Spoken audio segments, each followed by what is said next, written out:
A'udzu billahi minasyaitonir rajim. Bismillahi wassalatu wassalamu rasulillahi. Alhamdulillahi rabbil alamin. Assalamualaikum warahmatullahi wabarakatuh. Magandang madaling araw po sa inyo, mga mahal kong kapatid. Isa na naman pong araw ang nakalipas sa ating Ramadan at ngayon po ay madaling araw ng ating Night of Power. Medyo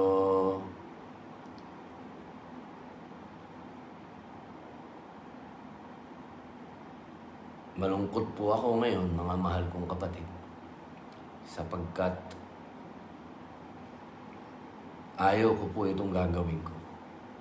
Sa totoo lang po, ayaw ko. Ang Islam po kasi ay nagtuturo sa atin na hanggat maaari, hindi nga hanggat maaari, ang utos sa atin ng Propeta Muhammad sallallahu alaihi wasallam, doon sa binasa ko kahapon, ay matinding paggalang sa mga Kristiyano. Kung makikita niyo po dito sa post ko na ginawa ko po kagabi patungkol po sa treaty ng Propeta Muhammad sallallahu alaihi wasallam at sa St. Catherine's Monastery, na sinasabi po doon at binibilin ng Propeta Muhammad sallallahu alaihi wasallam sa mga Muslim na galangin, mahalin, protektahan ang mga Kristiyano.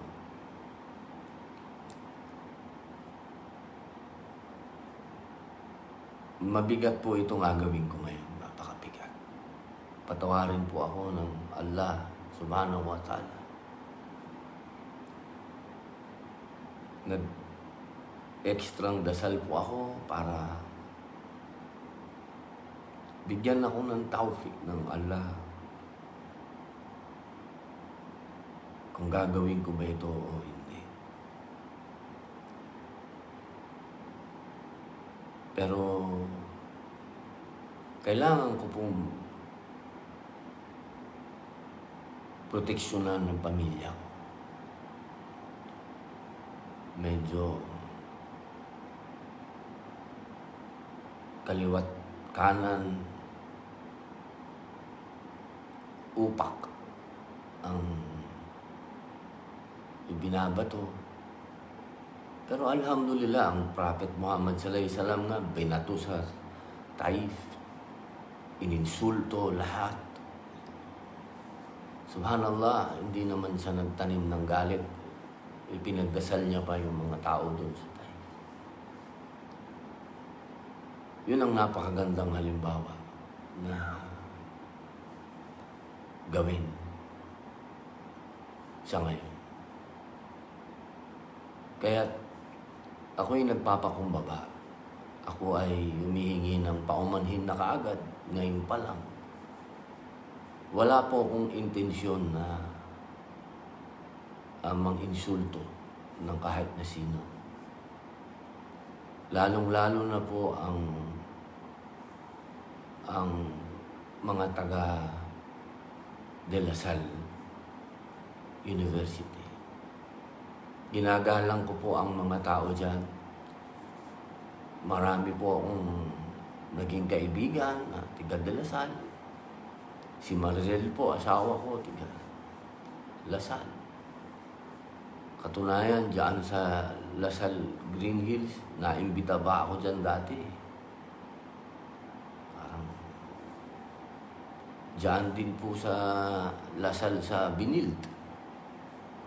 Meron po ako mga naging kaibigan ng mga professor dyan na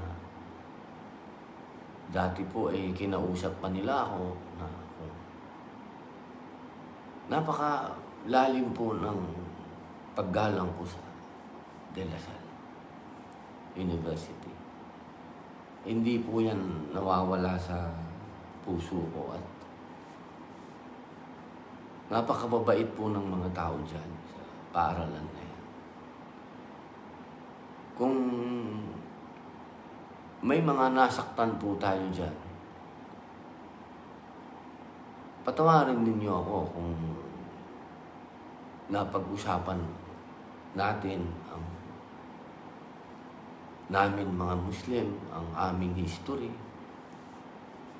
Sa amin kasi yun eh. Amin yun. Hindi namin ipinipilit na maniwala kayo sa amin. At huwag nyo rin kaming pilitin na maniwala din sa paglalahad ninyo. May sarili kami na history. At kung meron mang kaming nasasabi,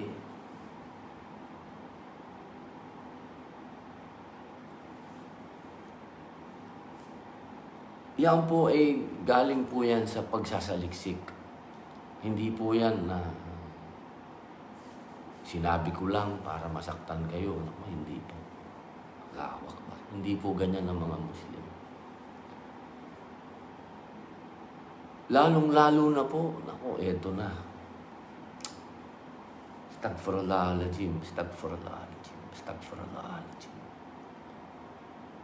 Ang aking pong paggalang ay mula sa utos ng Propeta Muhammad sallallahu alaihi wasallam na galangin po ang inyong mga saints. Ang akin pong paggalang kay Saint John the Baptist de la Salle ay napakalalim po sapagkat siya po ay saint ninyo. At bukod po doon, siya po ay hinahangaan ng mga teacher. Siya po ay halimbawa ng nagmahal sa mga mahihirap. Siya po ay mabuting tao. Siya nga po ay saint. Pero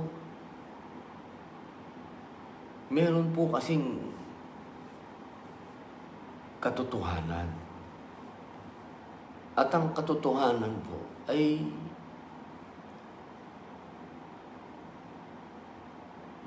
kailangan po ninyong malaman. Lalong-lalo na po sa mga taong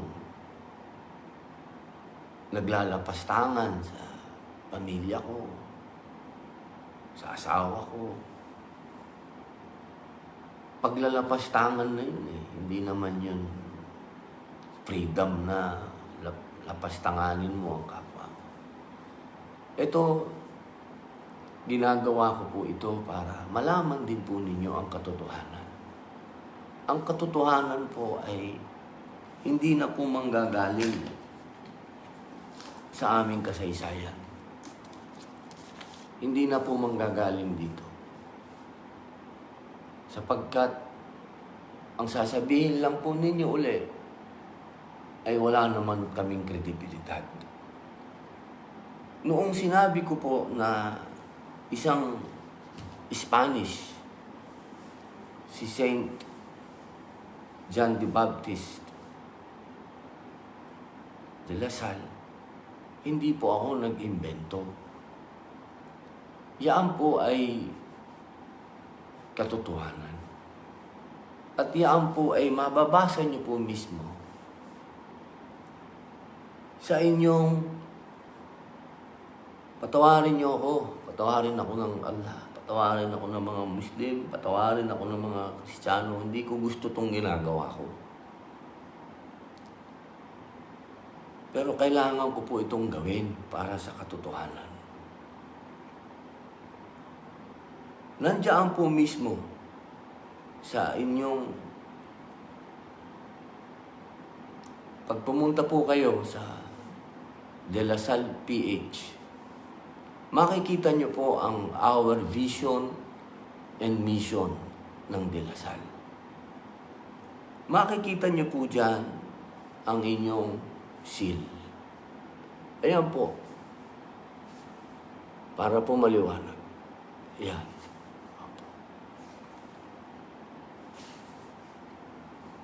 ito po ang parang Astaghfirullahaladzim.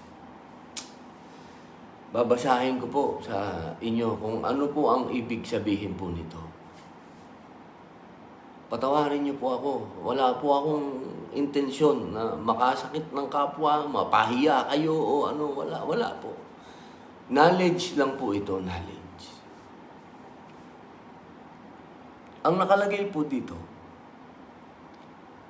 the five-pointed star at the center is the signum fidel star. It is the sign of faith and the symbol officially used by the Institute of Brothers of the Christian Schools, Fraternum Scholarum Christianarum, abbreviated as FSC, also known as De La Salle Brothers, in 80 plus countries. Yan po yung seal ng De La Salle. Ito po yung sinasabi po na ito po yung brotherhood na kinabibilangan po ni Saint John the Baptist de La Salle. It has its origin, the Star of Bethlehem, which led the Magi, wise men of the East, to the birth of Christ. The star is a sign of faith that has led countries, brothers, and members of the Lasallian family in doing the Lasallian mission in many parts of the world. Ito po ngayon, wala pong question doon. Wala po akong pine-question doon. Dahil sabi ko nga po sa inyo, itong brotherhood na ito, sila po ay nagmahal ng mga mahihirap. Nagturo, nagbigay ng edukasyon sa mahihirap sa France. Ito po ngayon. Ito po. Diyan po tayo ngayon nagkaroon ng conflict. Mga mahal kong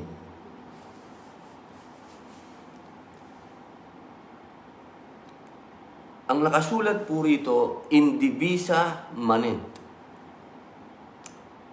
Broken chevrons and indivisa manet. The house of De La Salle was established in Urgell, an area of Catalonia, Spain.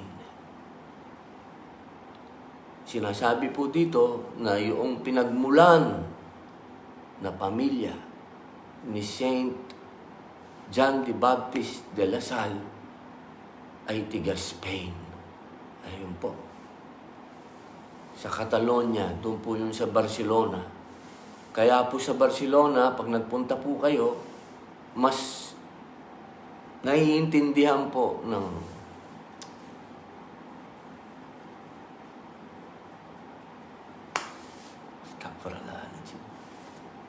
malapit po ang mga Catalonians sa France, sa French. Meron po silang history na sila po ay once upon a time naging France pa po yan eh. Naging part pa po yan ng France. Once upon a time, sa history po ng Spain. Mapag-aaralan nyo po yan. Pag ni-research nyo po, once upon a time, yan po eh. Naging part ng France. Dito po nakalagay ngayon.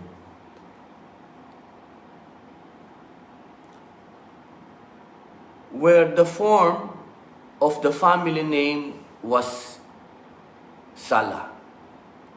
The head of the family, Johann Sala, warrior-in-chief of Atfonus the Chaste, king of Oviedo, expelled the Moors from Urgell and re-established the Episcopal See in 1818. The broken legs he sustained during combat as he fought side by side with his king are the origin of the broken chevrons on the De La Salle's coat of arms.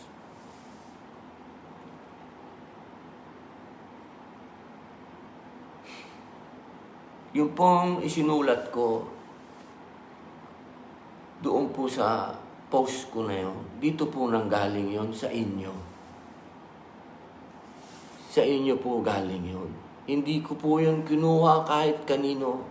Hindi ko po yung kinuha sa libro namin.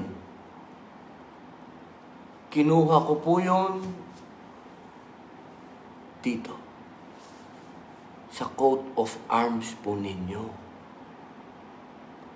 Dito po sa coat of arms po ninyo ay very specific.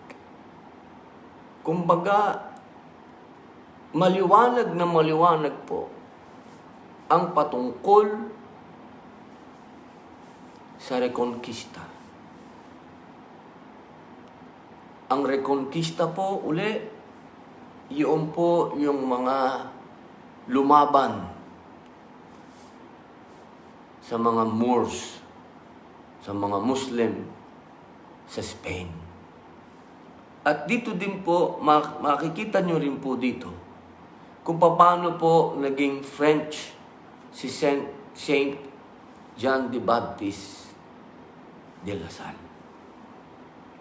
In the 13th century, the La Salle family migrated to the Basque province in the south of France. Yun po.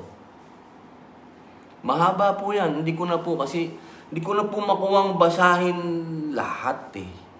Kasi, walang dahilan po eh para pagtalunan nito. Wala eh. Bakit natin ginagawa ito? Wala naman kasing dahilan eh. Nagkukwento lang kami ng aming story, kaming mga Muslim. Nagkukwento lamang kami ng history namin. Babanatan nyo ako, babanatan nyo pamilya ko, babanatan nyo. Sabihin nyo, sinungaling ako. Hindi ako sinungaling. Ang mga sinasabi ko po ay galing dito. Galing po sa mission and vision ng De La Salle, sa coat of arms po ninyo. Bakit ko po masasabi na yan ay, ang paaralan na yan ay itinatag ng Spanish Reconquista? Eh, ang liwanag po sa coat of arms po ninyo. Sabihin po ninyo, 1911 yan na itinatag ng mga Amerikano. Eh bakit po nandun ang coat of arms ni warrior na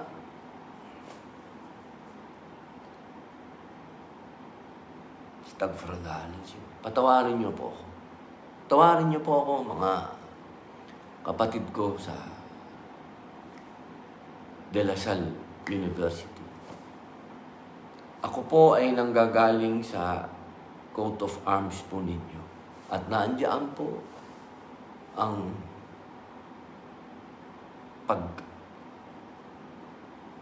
pagsipa, ang pagkikipaglaban, ang pagpapatalsik sa mga Muslim doon.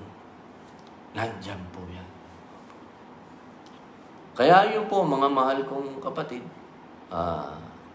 sana po ay mas maliwanagan po natin ang kasaysayan para hindi po tayo nagkakaroon ng hindi pagkakaintindihan. Inihikayat ko po ang mga tiga De La Salle na basahin po ninyo ang inyong mission and vision. Total, kayo po ay nag-aaral dyan. At ako naman po ay gusto ko lang i-share sa inyo na sa tagal ko po na nakikihalubilo at nakita ko naman na lalong-lalo na po dyan sa De La Salle, sa Binild. Marami po akong nakakasama dyan sa mga peace,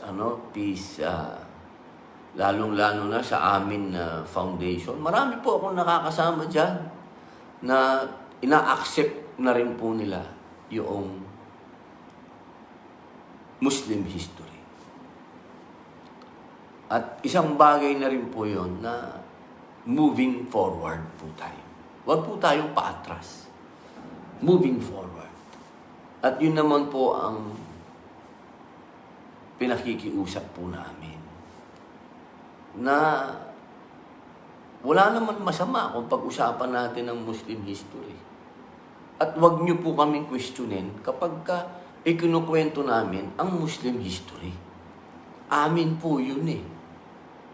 Yung amin ay amin po yun. Opo. At wala naman po kaming balak saktan o ano. Yun po kasi ang katotohanan. Inuulit ko po, wala po akong against sa De La Salle University. Ako, napakaganda po ng history niyan. Alam niyo po ba, ano yan una, siyempre, wala din po akong against sa Spain o anything. Napakaganda po din ang ginawa ng... Alam niyo, ang nagdala ng edukasyon dito, unang-una sa Pilipinas, ang Espanyol. Ibigay natin sa kanila yon. Ibigay natin yon. Yung hiwalay po yung... ihiwalay natin yung conflict ng Reconquista. Kasi ano lang naman yan Pareho naman niyang nag-aaway habang nagre-reconquista dito, yung mga Ottoman naman, nagkakaroon ng problema dun sa... malalim po kasi yan. Malalim, mga kapatid. Pag-uusapan din po natin yan, magkakaroon din po tayo ng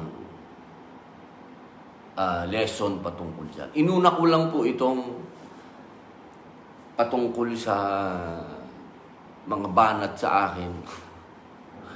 Allahu Akbar. Sana po maliwanag na kung saan ko po kinuha yung aking ipinost. Maliwanag po sana na ngayon. At ngayon naman po, gusto ko pong malaman ninyo na yaan pong part ng history na rin to, Muslim history na rin to, para alam po natin. Nagkaroon ng Treaty of Paris. Doon sa Treaty of Paris, ibinenta ng Spain ang Pilipinas. Isinama nila yung Sultanate of Sulu na wala namang kahit anong agreement na ang Sultanate of Sulu ay pag-aari na ng Spain. Wala po yun. For the longest time, mayroong treaties din ang Sultanate of Sulu at Spain na sila ay... Kasi madalas yan hindi naman po kasi yan na-conquer. Katunayan, walang katapusan ng labanan dyan sa Zamboanga, sa mga islands dyan sa Sulu. Tuloy-tuloy ang banatan po niyan hanggang sa dumating ang mga Amerikano, nangyari yung Treaty of Paris. Eto namang mga Amerikano, pagkabili nila sa Spain, lumusob kagad sa Sulu. Lumanding kagad doon. Nagulat ang mga tausog, ang mga samal. Anong ginagawa nito dito? Sabi ng Amerikano, hindi, nabili na namin kayo. Ay di siyempre, hindi naman pumayag, di gera na naman uli. Yan ho yung mga history Opo, na sana maituro. Maituro po. Pag yan po ay naituro, yan po ay mas magiging maliwanag sa lahat. At yan naman po, nagsimula naman yung, alam niyo po ba na kaya na-establish ang De La Salle University? Kasi po, ang gusto po ng mga Amerikano ay matuto na ang mga upper class. Yan. Sino po ba yung mga upper class? Yan yung mga Peninsulares, sila yung mga mistiso, sila yung mga may kaya. Yan. Ang gusto po ng mga Amerikano ay matuto na sila mag-Ingles. Kasi po, lahat ng paaralan noon ay Spanish. So, ang ginawa po ng mga Amerikano ay gusto nilang matuto to, mga tinatawag nating upper class, mga may kaya ng English. Kasi nga, sila po ay nag-i-establish ng bago nilang colony. So, paano mo paano mo magiging colony yan kung hindi naman marunong mag-English yan? Kaya po na-establish yung paaralan na yon. Yun po ang istorya niyan. Dahil, alam niyo po ba, noong pang 1931 yata yun, nag-speech si Emilio Aguinaldo, Spanish pa ang salita. Meron pang isang presidente, nagsalita din yun, 1940s na yun, Spanish pa ang salita. Ganun po kalalim ang itinanim sa atin ng Espanyol. At yun naman po, wag naman nating, nagkaroon ng reconquista, ng pag-uusig sa mga Moro. Pero at the same time, nagdala naman po sila ng edukasyon. Dinala po ng mga Espanyol din, mga una nating public school. Alam niyo po ba, sinabi nga ni Manuel L. Quezon, alam ko, hindi ko na matandaan, si Manuel L. Quezon po yata yun. Kung mali man ako, patawarin niyo ako, baka mabas na naman ako. Si Manuel L. Quezon po yata ang nagsabi noon na ako, sabi niya, natuto nga ako sa public school ng mga Espanyol. Ganon din naman po sa mga Amerikano. Ang mga Amerikano, nag-establish sila ng De La Salle University para dun sa upper class. Pero nagdala din po sila dito ng mga protestante na sila naman po ang nagdala din po ng public school din naman. Nagtayo din po sila ng mga paaralan. At utang na loob po naman siyempre yan ng mga Pinoy din sa kanila. Dala sila ng edukasyon. Natuto din po tayo. Opo.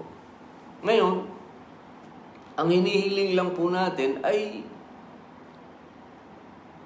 dami nagme-message sa hurna. Nauna na po akong kumain. Alhamdulillah. Kumain na po ako. Alhamdulillah. Kayo, kain na po kayo. Tatapusin ko na rin po ito. Baka masyadong na rin matagal. Opo. Ngayon, medyo na, na rin po ako. Tamang-tama sa tahajjud to. Kaya ngayon po, sana po maliwanag na, mga mahal kong kapatid, ang mga pangyayari sa buhay natin. Yung pagkaka-establish ng mga paaralan dito. Ang hinihingi lang po natin na sana, kasi meron na po yung batas at yan din po ay sinusulong din na ang pag-uusap dati na ng BARM po, yung Bangsamoro Autonomous Region of Muslim Mindanao. At yan po ay nasa Senado din yan na sinasabi na dapat maituro din sa mga paaralan ang Muslim history. Yun lang naman po, doon po nag-ugat yan eh. Doon po nag-ugat ang hindi pagkakaintindihan na to. Kaya ako, uli-ulit ko po, bawal po sa mga Muslim ang makipagtalo sa mga Kristiyano. Iyan po ay inutos ng Propeta Muhammad sallallahu alaihi wasallam. Iyan po ay nandyan sa pinost ko kahapon, sa agreement niya sa St. Catherine Monastery. Napakalinaw po yun. Kaya ako po ay humihingi ng tawad sa Allah kung ako man po ay may nasaktan na astaghfirullahaladzim, Ramadan pa. Opo. Ngayon naman, may good news po ako. Dahil marami akong nabasa na sinasabi nila, bakit nung pinost mo yung agreement na yan, yung peace treaty na yan, English, medyo naisip ko, nga, bakit nga English? Ang problema po kasi, walang Tagalog niyan. Ako naman po, takot na takot akong mag-translate. Ako yung Pag nagkamali ka dyan, nako, mahirap yan. Ngayon, pagkatapos po nitong Quran reading contest natin, na magaganap po sa May 11 ang finals, iniisip ko, magkaroon tayo ng competition dyan.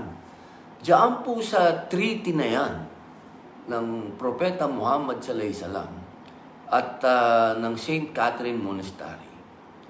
Pwede tayong magkaroon ng contest dyan. Alam niyo po ba? Kung sino makapag-translate niyan sa Tausug, makapag-translate niyan sa Maranao, makapag-translate niyan sa Maguindanao, nako. At makapag-translate niyan sa Yakan, yan, yung 4 na main, at Tagalog, yan. At kung sino manalo, magbibigay tayo ng premyo. Siguro pwede na yung hihingin natin sa Moto Express PH yan. Kung sa Quran reading, mamimigay tayo ng 100,000 sa first prize, 50,000 sa second prize, at 25,000 sa third prize. Siguro dyan sa competition natin na yan, inshallah, pwede tayong ng 50,000 siguro sa first prize. Tapos, 30,000 sa second prize. Tapos, 15,000 sa third prize. Pero dito, sa contest na to, solo na lang nung tao. Kasi matinding yan. Matinding research yan at kukuha tayo ng matitinding judge dyan. Halimbawa, kung Tagalog, kukuha tayo talaga ng matinding judge na magaling sa Tagalog. Pagka sa Tausug, kukuha tayo ng magaling na Tausug. Di tayo pwede magkamali kasi dyan, mga kapatid, sa translation yan. Yan ang pag-iingatan natin. Pag-ingatan natin yan, subhanallah. So, yun, mga kapatid, tatapusin ko na to para makapagtahajud na rin tayo. Inuulit ko po sa mga